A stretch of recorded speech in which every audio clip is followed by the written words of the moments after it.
Voici une vidéo de présentation de notre régulateur d'allure. Depuis notre bateau, nous allons vous montrer comment utiliser un hydrovan.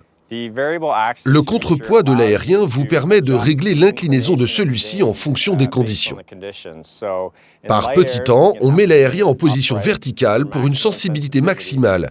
Et par gros temps, on peut réduire la portance de l'aérien en inclinant l'axe vers l'arrière et en verrouillant le bouton. On diminue ainsi la sensibilité de l'aérien. Ensuite, on va régler l'amplitude du débattement du safran par rapport au mouvement de l'aérien, ce qui revient à modifier la puissance du régulateur selon les conditions de vent. Dans cette position la plus à droite du bouton de réglage, l'hydrovan est débrayé, ce qui vous permet d'utiliser l'option de barre de secours en cas d'urgence. Maintenant, avec un vent léger à modéré, je bascule le bouton complètement à gauche. Le ratio est de 3 pour 1. Un maximum de puissance sera donc transféré au safran. La course du safran forme un angle de 15 degrés seulement, d'un bord à l'autre. Nous passons au réglage intermédiaire. Le ratio est alors de 2 pour 1, et cette fois, le safran balaye un angle de 25 degrés. Et puis, dans des conditions extrêmes, vous pouvez passer au réglage 1 pour 1, ce qui donne moins de puissance, mais le plus grand débattement du safran d'un bord à l'autre. Donc, en gros, vous réglez le régulateur par rapport aux conditions dans lesquelles vous naviguez le plus souvent. La position la plus à gauche est la plus courante, et le régulateur marche aussi au vent arrière.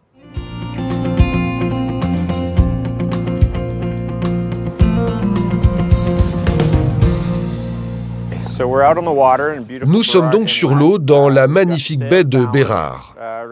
On est sur notre cap, quelque part entre le près et le travers. On bloque la barre à roue dans l'axe du bateau.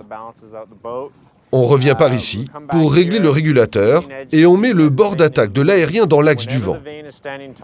Quand l'aérien est bien droit, on engage l'hydrovan en basculant le bouton à gauche pour une sensibilité et une puissance maximale. Vous avez l'aérien qui se tient bien droit.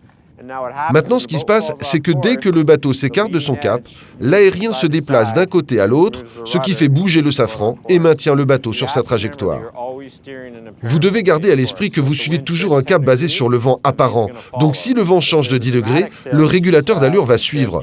Pour corriger votre trajectoire, vous pouvez utiliser la ligne de réglage à distance. En la manipulant, vous modifiez l'angle d'attaque de l'aérien et ainsi vous suivez la route que vous souhaitez.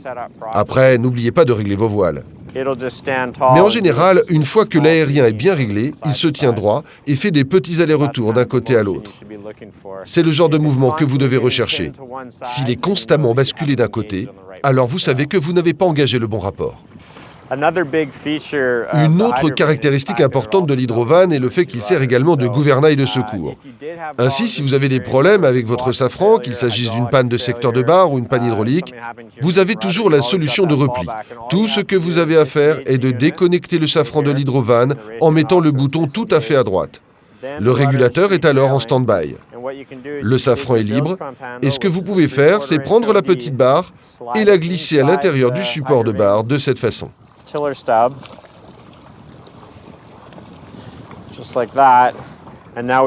Et maintenant, nous avons une barre et un gouvernail de secours pour pouvoir diriger le bateau, ce que je fais en ce moment. Avec les bateaux modernes d'aujourd'hui, la plupart sont équipés de systèmes de barres plus vulnérables qui peuvent vous poser des problèmes. Le fait d'avoir l'hydrovan en secours est donc un avantage et un élément de sécurité lorsque vous naviguez au large. Une autre caractéristique que je voulais mentionner, c'est que vous pouvez également fixer un petit pilote électrique sur la barre de l'hydrovan. C'est également une excellente chose car ce type de pilote est relativement peu coûteux. N'importe quel pilote de barre franche peut piloter votre régulateur d'allure. Il suffit de monter le pilote sur la poupe, à peu près ici, et de le positionner directement sur la barre. Ainsi, lorsque vous êtes au moteur ou par petit temps, il contrôle le safran de l'hydrovan. C'est donc un moyen relativement peu coûteux d'avoir un pilote électrique en plus du safran de secours. Vous faites donc d'une pierre deux coups. Donc nous avons ici notre ligne de réglage à distance, qui est en fait une boucle sans fin qui revient au régulateur, et nous l'avons attachée à un sando, ce qui permet de garder assez de tension pour qu'elle ne saute pas de la vis sans fin. Et c'est une fonctionnalité intéressante parce que si le temps est mauvais dehors, on peut rester protégé sous la capote et changer sa trajectoire de 10 degrés très facilement. Il suffit de manœuvrer la boucle plutôt que de devoir faire des allers-retours entre l'hydrovan et le cockpit.